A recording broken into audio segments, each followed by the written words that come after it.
Assalamualaikum warahmatullahi wabarakatuh. Kita berjumpa lagi ya.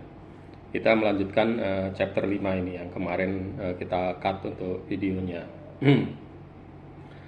Sebelum kita lanjutkan, kita flashback, review lagi yang sudah sempat saya sampaikan di video sebelumnya ya.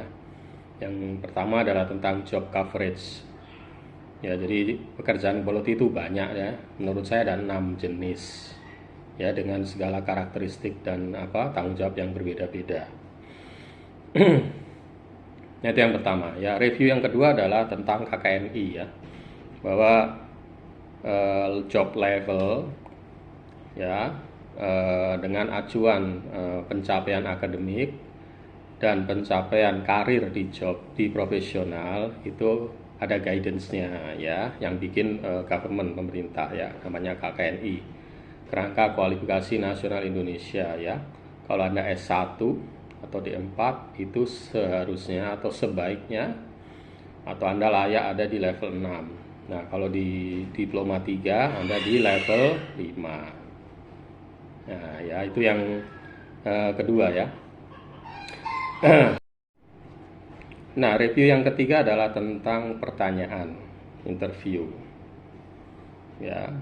Nah, pertanyaan ini adalah mencari gambaran sejauh mana Anda memahami pekerjaan yang akan Anda ampu nantinya pada saat Anda bekerja. Ya, dicari, digali supaya Anda tahu nggak sih sebetulnya yang akan Anda kerjakan nantinya seperti itu ya. Contohnya yang kayak kemarin ya. Ada misalnya, ada masalah nih, orang quality tindakannya apa? Oh, bagaimana memutuskan sebuah produk atau lot itu oke atau enggak oke misalnya. Acuannya apa? Terus apa yang Anda ketahui tentang quality standard? Nah, seperti itu ya. Nah, kemudian ada lagi misalnya pertanyaan, Pak, ada yang nanya juga ya, sering saya dengar ini, Pak, kenapa Q7 tool tidak masuk di situ? Masuk sebetulnya.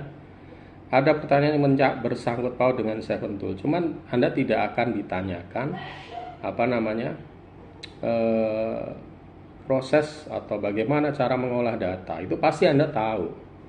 Ya, itu jarang sekali ditanyakan. Ya kan, nanti tinggal masukin Excel ya, pakai Minitab atau apa, Anda pasti bisa, tidak mungkin tidak bisa. Nah, justru yang ditanyakan adalah bagaimana aplikasi 7 tool nantinya. Apa peranan Anda sebagai seorang engineer quality ya terhadap Q7 tool itu? Peranannya di mana? Apa yang Anda lakukan? Nah, itu seperti itu kira-kira nanti pertanyaannya. Jelas ada, tidak mungkin tidak. Karena itu dianggap ya basic quality tool ya, banyak yang menganggap seperti itu. Ya, cuman pertanyaannya jenisnya ya tidak teknis seperti itu, tapi bagaimana Anda menjangkau gambarannya? Katanya buat alat mengendali mutu, gimana caranya mengendalikannya, itu bagaimana, bukan bagaimana mengolah datanya ya, karena Anda pasti udah tahu di situ. Nah, itu yang ketiga ya. Yang keempat adalah proses di awal Anda kerja.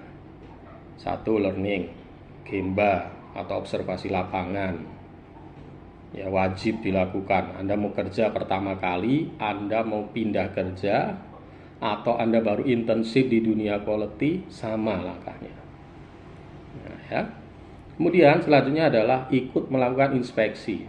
Anda mau mulai kerja di kursi, pindah kerja, atau intensif juga sama. Ikut melakukan inspeksi, jadi tahu judgementnya apa. Suatu saat Anda jadi level di atas, jadi manajerial level, Anda tahu baca laporan. Oh iya, oh ngerti, paham, kan gitu.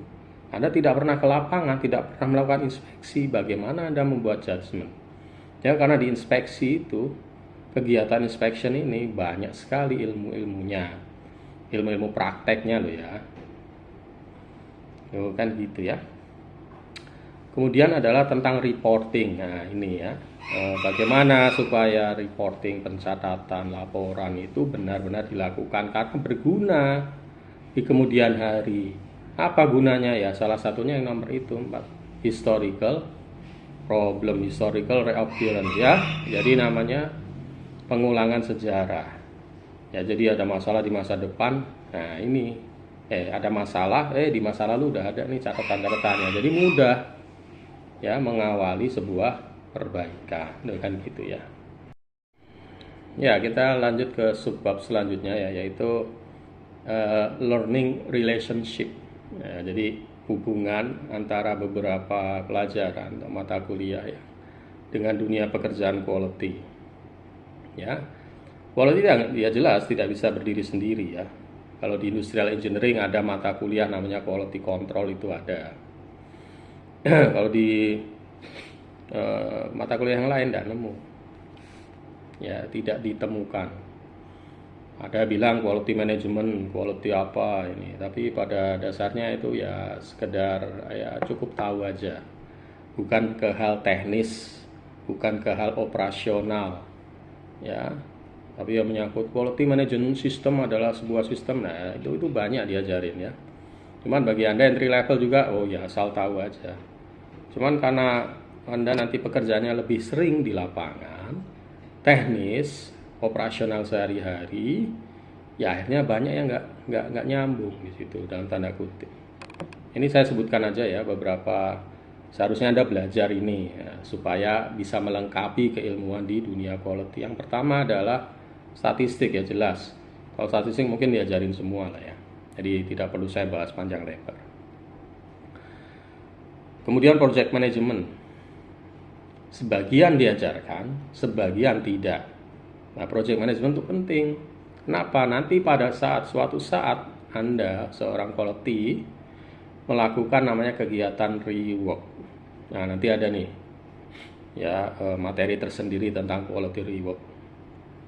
Ya, itu ya project management. Kemudian cost analysis. Ya, ini juga berhubungan pada saat quality rework.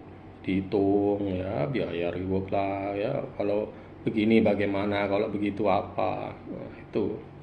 Nah, saya nggak tahu di di jurusan atau prodi-prodi yang lain ya. Kemudian ada namanya ergonomi ya. Ergonomi, Anda bisa cari di Google ergonomi itu apa.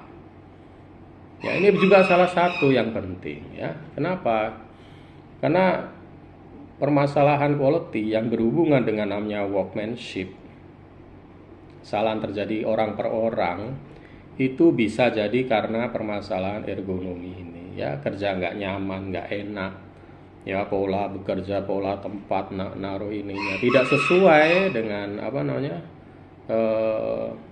fleksibilitas dia ya, mengakibatkan terjadinya suatu masalah ya, sehingga Anda harus belajar di sini ya. Silakan Anda cari di YouTube atau di Google ya, apalagi jika Anda bekerja di jenis bisnis yang banyak orang atau padat karya. Itu ilmu, itu tantangannya luar biasa loh. Padat karya itu harus pinter orangnya jelas, karena ngatur orang ya dengan ngatur mesin ya jauh beda. Lebih sulit mana ya? Jelas lah, ngatur orang itu sulit ya, sehingga tantangannya luar biasa di situ ya, baik orang quality, orang produksi ya, pokoknya berkaitan dengan industri padat karya itu luar biasa tantangannya ya, hebat kalau kerja di situ benar. Ya, ergonomi ya itu penting, silakan Anda cari ya di Google, di YouTube ya. Saya tidak mengajarkan karena yang lebih pintar dari saya jauh lebih banyak ya. Kemudian yang lain adalah technical drawing atau gambar teknik. Nah, kalau Anda kuliah di teknik seharusnya dapat. Tapi kalau di kuliah non teknik, nah sial sekali Anda nggak dapat. Ya, technical drawing nggak dapat. Padahal itu salah satu itu kemarin ya, basic kan, dasar. Technical ability ya, kemampuan dasar teknik, salah satunya ya gambar teknik. Ya Anda cari tahu lah gimana bisa mengerti tentang gambar teknik kayak gitu. Dia 2 dimensi, 3 dimensi. Ya, karena berhubungan jelas. Anda melakukan inspeksi terhadap produk. ya produk. Anda nggak punya skill ini, lah gimana? Ya itu kan gitu ya. Kemudian yang lain adalah tentang desain facility, yaitu di industrial engineering, ya, yaitu diajarin ya bagaimana sih apa namanya layout sebuah sistem, layout sebuah apa namanya manufaktur, yaitu ada nanti hubungannya.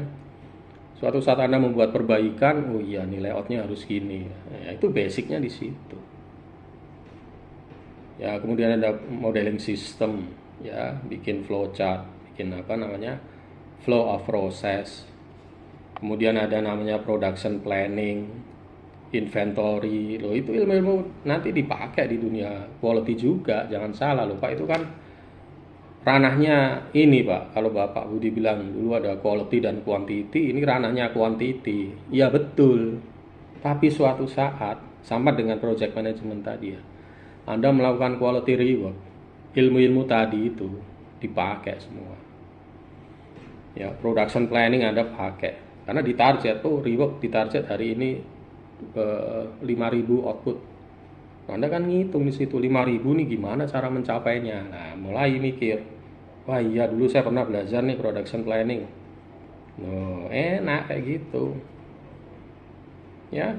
Nah, kalau Anda nggak dapet di situ, Anda silahkan ikut training online ya, banyak ya. Karena kalau Anda belajar apa namanya formal, ya sulit. Ya tahu ya, sifat belajar formal kan Anda harus pergi kuliah, harus ngambil jurusan ini ya. Tidak mungkin lah. Angel ya.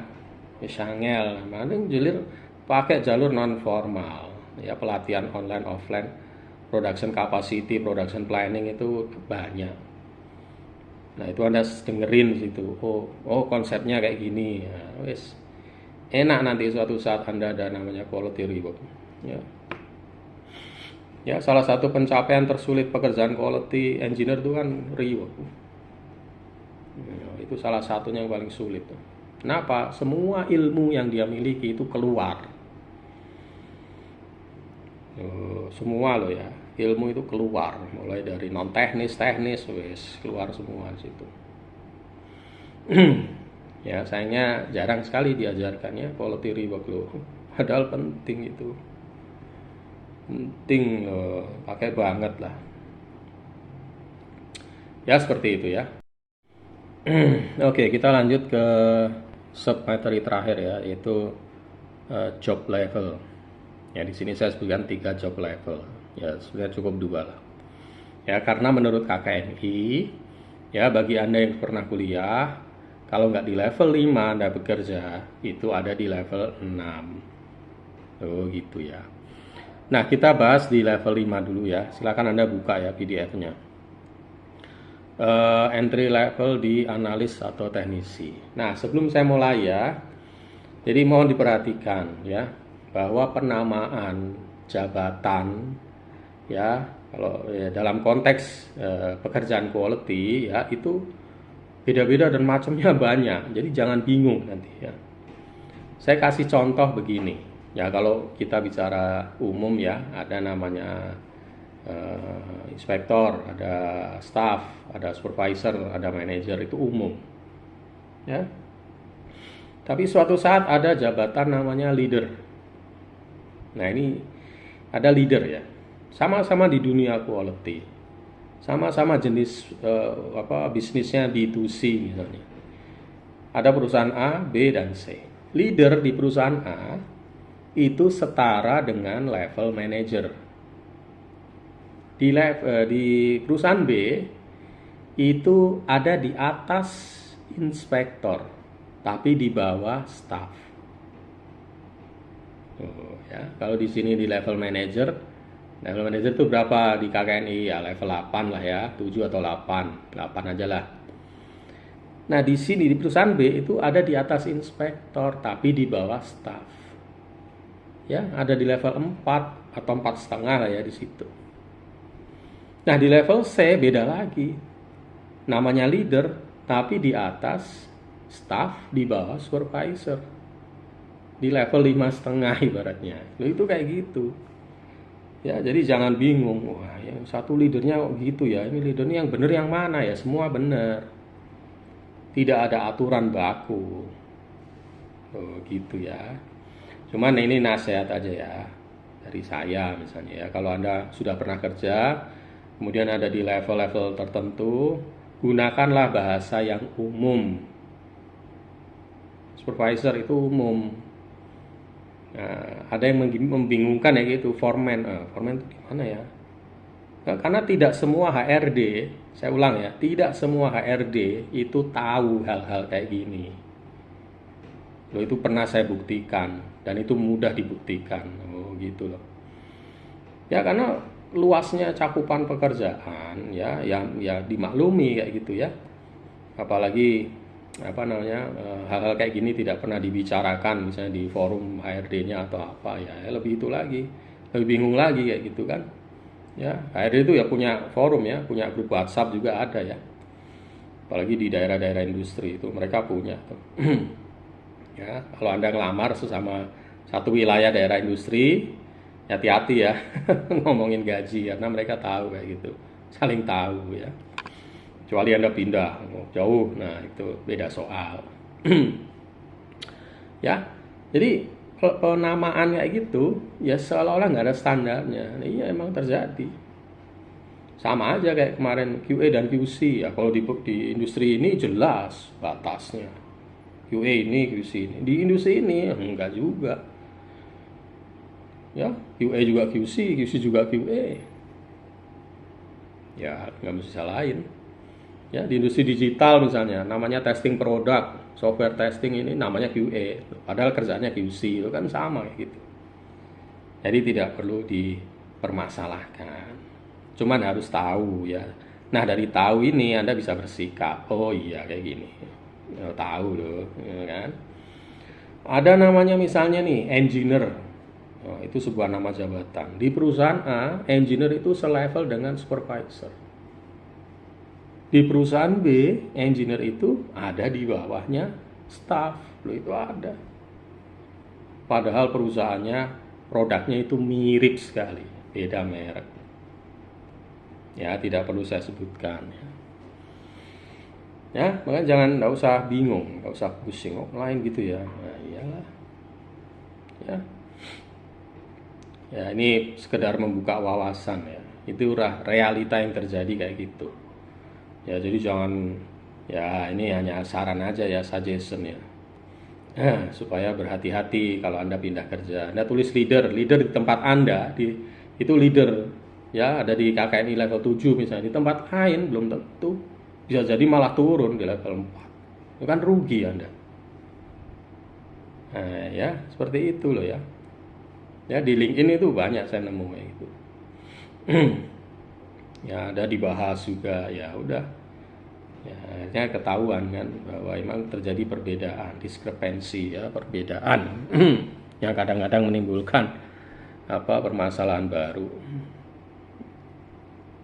Oke, kita mulai ya. Jadi bagaimana sih peranan teknisi, pekerjaan teknisi atau pekerjaan analis atau level 5? Apapun namanya lah ya. Level 5 di tempatnya si Anu itu foreman Pak. Oke, monggo. Ya, level 5 itu apa? Ya, itu 80% pekerjaannya itu ada di teknis. Teknis artinya apa? Ada di lapangan. Ya, berhadapan langsung ya dengan produk, dengan proses, dengan problem. Nah, itulah garda terdepan itu Anda yang saya bilang di awal video pertama kalau nggak salah. Anda tahu betul ya, berpapasan langsung, oh ini masalah ini. Ya, 80% waktu Anda akan di situ. Ya emang dirancang seperti itu. Ya, cuma nanti job description-nya, detailnya, ya itu tiap perusahaan juga bisa lain-lain. Apa yang saya sampaikan ini adalah secara umum, general ya. Kalaupun ada perbedaan ya pasti. Ya, cuman ini hanya gambaran umum. Ya, diskrepansi pasti ada, perbedaan itu pasti muncul. Ya, karena karena itu muncul Pak.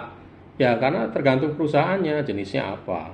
manpowernya apa, organisasinya gede apa kecil, ya produknya apa yang dihadapi, ya kemudian apa namanya hal-hal non teknis yang lain lah banyak. Ya itu kayak gitu. Nah jadi di level analis teknis itu ya 80% itu apa di lapangan atau technical tuh 80%. Supervisory atau managerial job itu hanya 15%, sisanya strategi. Ya, 5%. Nah, technical kan 80% kita bahas ya. Anda itu tahu Pareto ya, 80%. Nah, ini seperti itu. Memahami pemakaian alat ya jelas. Anda harus paham dan tahu sampai harus menguasai. Ya, termasuk tadi yang saya bilang apa? Ada gambar teknik lah, ada apa lagi? Kalibrasi. Ini ada di sini kalibrasi ya. Ya, harusnya ada di sini. Nah, ini memahami kalibrasi. Itu penting.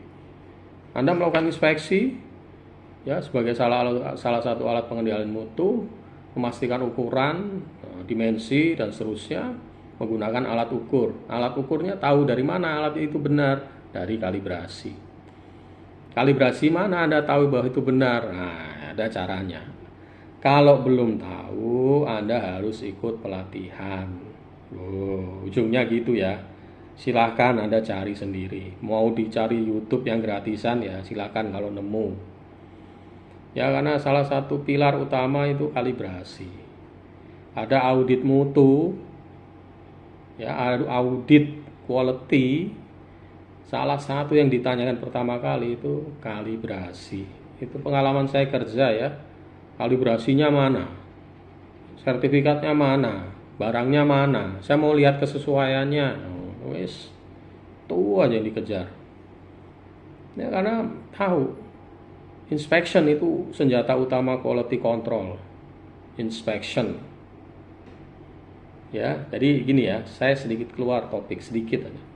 Anda memahami evolusi mutu. Itu dari misalnya inspection, kemudian quality control, kemudian quality assurance, total quality management. Itu bukan berarti inspectionnya itu udah ketinggalan zaman, udah kuno, udah bisa ditinggalkan. Itu salah. Memahaminya nggak seperti itu. Inspection tetap ada. Kalau saya bicara bisnis level, ada perusahaan kecil, perusahaan menengah, perusahaan sedang, perusahaan besar. Ya memang seperti itu harusnya. Perusahaan kecil ya di inspection, dia senjatanya di situ. Inspection Pak, inspection. Perusahaan sedang atau menengah, inspection tetap ada. Diperkuat lagi ya menjadi manajemen pengendalian mutu, QC. Ada badan tersendiri QC namanya. Ya, mengurusi problem part, proses, bikin sistem lah. Nah, itu kan perusahaan besar, corporate misalnya, pakai total quality management. Kenapa? Stakeholdernya lebih besar. Organisasinya luar biasa, lebar, banyak stakeholder yang terkait, banyak urusan masing-masing, ya pakailah itu. Tapi kan bukan berarti inspection ditinggalkan, gitu ya memahaminya ya. Karena saya pernah bertemu 2-3 orang tuh, kok begitu konsepnya, enggak gitu. Inspection tetap. Emang ada perusahaan yang meninggalkan inspection? Coba kalau berani. Enggak mungkin. Ya. Sampai mana tadi? Iya itu. Sorry ya. Inspection itu senjata. Inspection itu apa ya? Itu melakukan pemeriksaan, tak pengukuran, visualisasi, visual management dan lain seterusnya lah. Banyak. Bagaimana memastikan ukuran itu benar ya itu kalibrasi. Ya Anda silakan ikut training, entah misalnya apa ya, ISO 17025 itu ada hubungannya dengan manajemen lab kalibrasi. Nah itu ada sangkut pautnya lah sedikit. Ya. Anda tidak dituntut bisa mengkalibrasi, enggak, tapi tahu manajemennya itu apa, bagaimana. Nah, ya. Kalau Anda harus bisa kalibrasi, harus training tersendiri dan mahal, ya. Mahal, Bro. Apalagi Anda belum kerja ya buat apa gitu. Ya sayang Anda bisa dipakai yang lain kan gitu kan. Nah, itu ya technical ability. Kemudian memahami sampling method. Ya itu sama kayak tadi ya, inspection, tindakan-tindakan pertama, memahami technical dokumen, SOP, WI. Nah, memahami di sini artinya apa sih? Anda itu bisa ada SOP, Anda paham. Anda itu bisa mengajarkan ke subordinate atau bawahan. Ya, jadi jangan oh iya saya bisa. Toh bisa ngajarin juga bawah, atau bisa juga ngajarin orang produksi, lu salah nih. Loh gitu loh maksudnya ya. Bukan dimakan sendiri, enggak. Oh itu ini harus begini, harus itu gitu. Ya mengendalikan proses juga kan sekaligus itu. Kemudian memahami pemakaian 7 tool atau metode yang lain. Nanti sambil jalan sih tahu lah. Memahami produk atau judgement kriteria. Nah ini kayak tadi. Ada spesifikasi dia tahu lah ada ini. Ya. Bagaimana Pak dengan produk yang tidak bisa diukur? Ya, karena ada produk itu namanya ukuran, mengukur itu namanya objektif judgment, keputusan yang diambil berdasarkan ukuran-ukuran tertentu. Yang ada ngukur, nimbang, ya itu objektif. Nah, ada hal lain yang dinamakan subjektif, sesuatu yang tidak bisa atau sulit dilakukan pengukuran. Rasanya terlalu asin, manis, oh itu kayaknya terlalu kasar bentuknya. Oh ini terlalu empuk, terlalu keras. Ya. Nah, itu ada kayak gitu. Nanti judgement kriterianya itu ada namanya subjektif dan objektif, yaitu nanti kita bahas di selanjutnya ya. Nah, sebetulnya di sini ya technical itu karena 80% artinya Anda tahu betul lapangan. Ya, Gemba. Nah, sering yang saya dapat pertanyaan adalah gini, Pak. Kalau berkarir di QC, Pak, quality itu sebaiknya dimulai dari mana? Ya, gitu kan. Sebaiknya saya mulainya dari mana ini? Nah, kalau menurut saya memang sebaiknya di level 5 ini. Ya, sebaiknya. Cuman ya kadang-kadang saya tidak bisa harus di level 5 enggak. Kadang-kadang opportunity malah Anda ada di level 6. Ya udah mau gimana lagi. Cuman sebaiknya seperti itu di level 5. Karena Anda akan tahu ke lapangan betul, Anda naik ya ke level 6. Anda membuat sebuah perencanaan, membuat sistem operasi buat anak buah Anda, ya bagaimana mengoptimalkan anak buah atau resources Anda, ya karena Anda pernah di bawah, Anda tahu di sini. Nah nanti suatu saat Anda naik lagi di jabatan manajerial lebih enak lagi, ya konsep pengendalian mutu yang benar di tempat saya bekerja tuh gini loh, karena Anda udah tahu lapangan. Anda udah tahu medannya bagaimana, siapa yang dihadapi, customer-nya sopo, supplier-nya siapa aja, lu tahu, enak sekali. Ya, itu idealnya. Loh, itu kalau ditanya. Cuman non idealnya ya udah. Itu butuh kreativitas yang menghadapi pekerjaan. Ya, sebagaimana saya udah informasi di awal-awal juga bahwa ada namanya job rolling, ya diputer pekerjaannya, ada macam-macam, ya. Nah kemudian saya lanjut dulu ya, ada hal yang penting juga saya sampaikan nanti. Supervisory atau manajerial hanya 15%, ya. Memahami pelaksanaan quality standard. Quality standard lagi, iya. Nggak ngerti ya gimana Anda kerja kan, Anda wajib tahu. Toh Anda nanti akan di training lagi, jadi nggak usah takut. Saya hanya quality awareness Pak, iya nggak masalah. Nanti Anda kerja di perusahaan X itu akan di training lagi. Loh kan gitu ya, nggak di training ya emang itu salah perusahaan, bukan salah Anda nanti. Mampu melakukan koordinasi kerja internal, ya oke lah ya, bukan sesuatu yang sulit ya. Kemudian strategi ya pelaksanaan continuous improvement ya, atau pelaksanaan kegiatan-kegiatan yang lain ya. Kampanye quality ya Anda ikut ya, menjadi member ya. Jadi sebetulnya ini ada di level di pengajaran bab 12 nanti ya. Peranan seorang entry level, intermediate, dan expert di dalam proyek-proyek yang apa atau strategi di perusahaan itu apa. Ya, itu ada di bab 12 nanti ya. Jadi jangan memaksa diri, wah saya entry level, tapi saya udah pernah ini mengerjakan ini waktu kuliah. Saya harusnya di sini ya. Jangan ngoyo kayak gitu. Bagi Anda mengukur diri Anda sendiri ya. Tapi bagi perusahaan kan enggak. Ada pembanding yang lain. Oh si Anu, si Ana, si ini, si itu. Nah, Anda di mana dibandinginnya? Kan gitu kan. Ya kalau ukurannya ukuran diri sendiri ya bubar jalan nanti. Nah itu kayak gitu ya analis teknisi atau staff di level 5. Lebih ke teknis lapangan. Ya, lebih teknis ke lapangan. Nah, sekarang permasalahannya adalah gini ya. Ini yang banyak terjadi dan common mistake, kesalahan umum ya. Ya, saya tidak bilang kesalahan lah, itu terlalu naif ibaratnya gitu ya. Kekurangan ya gitu aja ya, lebih halus.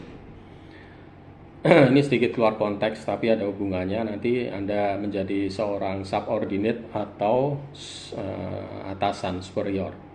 Ya bahasa-bahasa ini umum loh ya. Subordinate itu apa ya? Yaitu bawahan. Superior itu atasan. Nah di Indonesia ya itu mudah sekali. Saya bilang mudah sekali menemukan pelatihan leadership. Ya, mudah sekali ya ditemukan. Anda kuliah pun pasti pernah mendengar, minimal pernah membaca poster, oh ada pelatihan leadership. Ya, tetap aja artinya mudah ditemukan. Ya, saya tidak mau mengkritisi sini apa ya, leadership aja dari judulnya aja begitu ya, tahu leadership, how to be leader. How to manage as a leader, what kind of type of leadership, ya macam-macam ya gitu ya.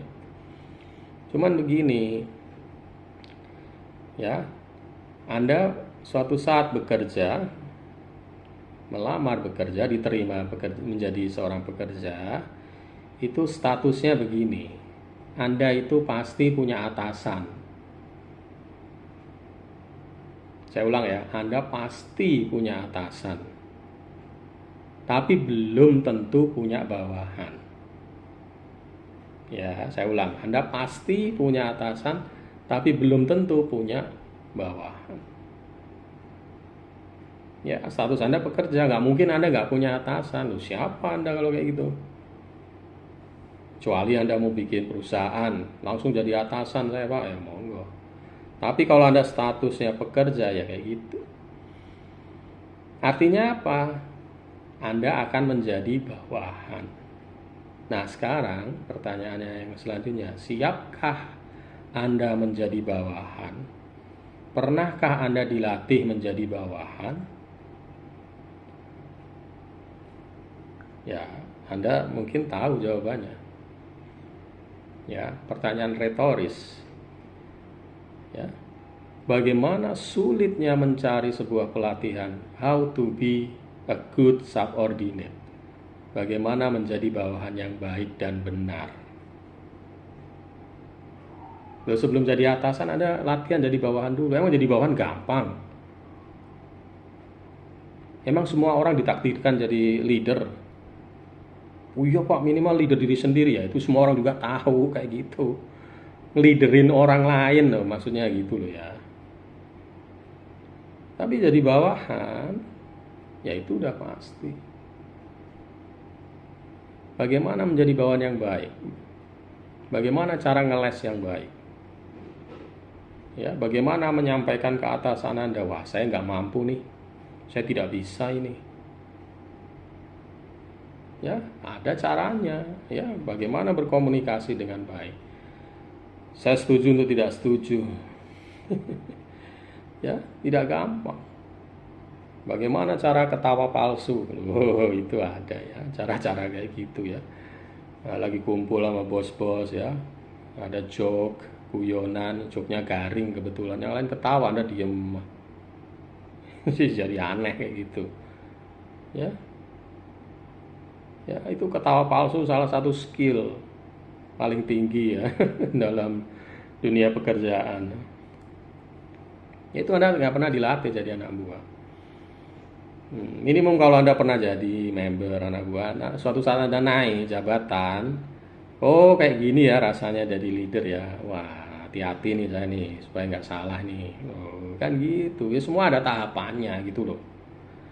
Inti dari perkataan saya itu kayak gitu. Jadi jangan buru-buru ya. Semua instan. Ya. Kalau sekarang ya apa ya? Sekarang kan pengennya sukses di usia muda kan gitu kan. Ya itu nggak salah. Tapi kan harus ada proses.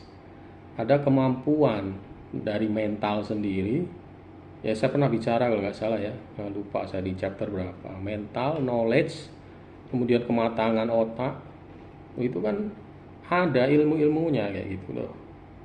Ya mungkin saya nggak menguasai lah ya. Tapi Anda bisa cari. Oh, kan gitu ya. Orang KKNI aja bikinkan nggak sembarangan. Betul ya. Yang bikinkan pemerintah, government, lewat riset, penelitian kan. Oh S2, S3 tuh di sini. Dengan asumsi dia sudah punya pengalaman dan knowledge yang cukup. Bukan hanya knowledge loh ya. Ya, pengalaman yang cukup. Gitu. Ya hanya knowledge orang sampai ke situ ya bubar jalan. Hanya taunya strategi-strategi di lapangan nggak bisa dilaksanakan ya salah Anda yang bikin. Bikin strategi nggak ngerti lapangan, nah itulah pentingnya dari bawah, loh gitu kan. Tapi kok ada Pak sih ini ya udah bersyukur kayak gitu bisa. Ya outlier namanya kan. Tapi idealnya seperti itu. Ya jadi ada rasa tahu, empati, rasa apa namanya, oh iya dulu saya pernah kayak gini nih, nah enak tuh kayak gitu ya. Tapi semua itu jalan tuh bener lah ya, cuman idealnya tuh, kan gitu ya idealnya. Ya Anda nyari perhatian jadi subordinate di Indonesia sulit nyari ya, nggak ada mungkin ya. Itu sebuah sebuah chance ya, kesempatan berharga ya. Karena dianggap menjadi member itu gampang. Dari mana gampang? Apalagi Anda masih baru lulus. Wah, itu rasa apa namanya? Bener lah kalau Anda bertemu namanya fresh graduate baru kerja. Ya, rasa apa namanya itu kok lupa saya istilahnya. Ya, saya dulu pernah juga ngalami, jadi saya tahu lah. Ya, mungkin Anda juga gitu.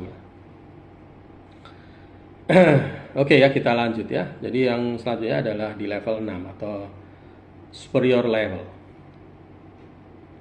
Nah superior level ini udah beda pekerjaannya. Oh saya supervisor Pak. Teknis jelas berkurang. Jadi teknis berkurang. Tapi supervision manajerial jelas lebih banyak. Strategi juga mulai ada. Ya teknis ya dikit. Anda harus bisa membuat SOP, Anda harus bisa membuat dokumen-dokumen teknik, Anda harus bisa buat spesifikasi. Nah, kira-kira bisa nggak? Nah, itu pekerjaannya orang supervisor. Ya, memahami instrumentasi, membuat technical drawing, technical spec, technical dokumen. Ya, mempunyai skill analisa masalah, reporting dan presentasi itu mah gampang. Ya, nah memahami kaidah aturan defect. Nah ini harus penting karena Anda strategis jabatannya, bukan strategis itu hati-hati di tengah-tengah gitu loh. Ya Anda membuat judgment reference atau acuan judgment apa itu supervisor level. Kalau Anda nggak mampu mungkin manajer yang bikin. Nah gitu ya, tidak semuanya harus Anda juga beban-bebannya. Yaitu di technical ability. Kemudian supervisory manajerial ya, Anda mampu mengatur dan mengawasi penggunaan sumber daya. Tadi saya omongkan sumber daya member, orang ya, member, ya, subordinate, budget, tempat, alat-alat, kemudian apa lagi, budget tempat alat, kok lupa saya ya, prosedur, rule ya, dan lain-lain. Anda optimalkan supaya grup tempat Anda kerja itu optimum ya dalam mengendalikan mutu. Tuh, kan gitu ya. Dioptimalkan. Wah, minggu depan ini produksi naik nih, sampling harus nambah. Apa nih caranya? Gimana supaya sampling itu bisa terpenuhi dengan sumber daya yang ada? Kan gitu kan mikir. Kayaknya harus pakai jig nih, ganti apa? Kayak jig atau alat bantu. Bisa. Wah, minggu depan ini 2 shift atau bulan depan atau tahun depan nih Januari 2024 mulai 2 shift. Wah, nggak bisa nih, hanya kita harus nambah, pakai budget Anda lo kan gitu. Supervisor, hal-hal teknis mulai berkurang, tapi hal-hal operasional ini yang Anda pegang di situ ya. Oh, ada lolos nih kemarin, waduh gimana nih cara inspeksinya, kita pakai alat ukur aja. Kalau dulu pakai jig alat bantu kayaknya nggak tepat nih, ganti pakai alat ukur. Beli, budgetnya ada enggak? Loh, kan gitu.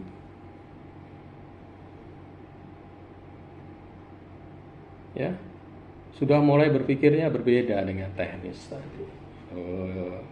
Paham ya sampai sini ya? Mampu berkomunikasi baik internal dan eksternal. Internal oke lah ya, Anda dilatih dari sejak jadi teknisi atau staff. Sekarang dengan pihak luar ya, entah customer, entah supplier dari luar, Anda komunikasi ya. Kalau ada masalah dengan supplier dengan ini, Anda larilah ke manajer. Karena kadang-kadang namanya pihak luar itu, siapa itu? Dia hanya bagian komunikasi, kita hanya bertukar informasi seringnya. Kalau decision maker di manajer, manajer yang decision. Tapi Anda sudah biasa ya berkomunikasi dengan orang-orang luar, dengan stakeholder semua yang terkait. Oh gitu ya. Komunikasi tadi ya ada batas-batasannya. Ya, kalau udah nyampe hal-hal yang penting ya bos lah yang decide kan gitu kan. Melakukan pengambilan keputusan. Nah, keputusan ini adalah keputusan yang terkait internal. Lot produksi. Nah, gimana judgementnya? Ada problem, ya internal problem. Ada dari supplier problem. Nih lot yang ada di sini diapain? Nah, itu kayak gitu. Ya, Anda harus bisa di situ, capable. Kemudian selanjutnya adalah strategical 20%. Nah, disinilah peranan Anda itu mulai terlihat. Saya jadi leader Pak, project saya jadi leader quality campaign, saya jadi koordinator QCC atau apa. Nah, di situ barulah Anda memegang peranan. Ya, kenapa Anda sudah dianggap cakap, mampu, tahu lapangan, bisa koordinasi. Loh, kan gitu ya. Jadi sabar ya, jadi project leader. Jangan masih ini udah project leader, nanti bubar jalan nanti ya. Oke, nah kurang lebihnya seperti itu ya. Jadi apa namanya? Itulah gambaran ya, entry, pekerjaan awal, tindakan-tindakan awal yang terjadi pada engineer quality, entah itu di level 5 atau di level 6. Nah, dari sini Anda tahu, oh saya kurang Pak di permasalahan komunikasi, saya introvert Pak orangnya. Mungkin saya cocoknya di level 5 dulu. Ya, oke. Ya, oh saya udah biasa Pak organisasi ya di mana di mahasiswa ini. Saya kayaknya mampu nih di level 6. Silahkan coba. Ya, minimum dari sini ada refleksi, ngaca kan. Oh iya, kekurangan saya ini, kelebihan saya itu. Ya, bukan hanya di sesi ini ya, dari awal loh kemarin. Oh iya sih. Di level 5, karena level 5 itu untuk beginner. Nah, nanti selanjutnya, chapter selanjutnya itu sudah mulai masuk hal-hal operasional dan teknis. Oh, ini kan hal-hal persiapan ya. Oh, ini gini. Oh, kan gitu ya, enak sekali ya belajar quality ini. Oke ya, saya harapkan apa yang saya sampaikan ini bisa dipahami. Ya, jadi kalau ada pertanyaan silakan di email, ya boleh. Di kolom apa chat, di kolom komen juga boleh. Free lah. Ya. Oke, terima kasih. Kita ketemu di chapter selanjutnya ya. Assalamualaikum warahmatullahi wabarakatuh.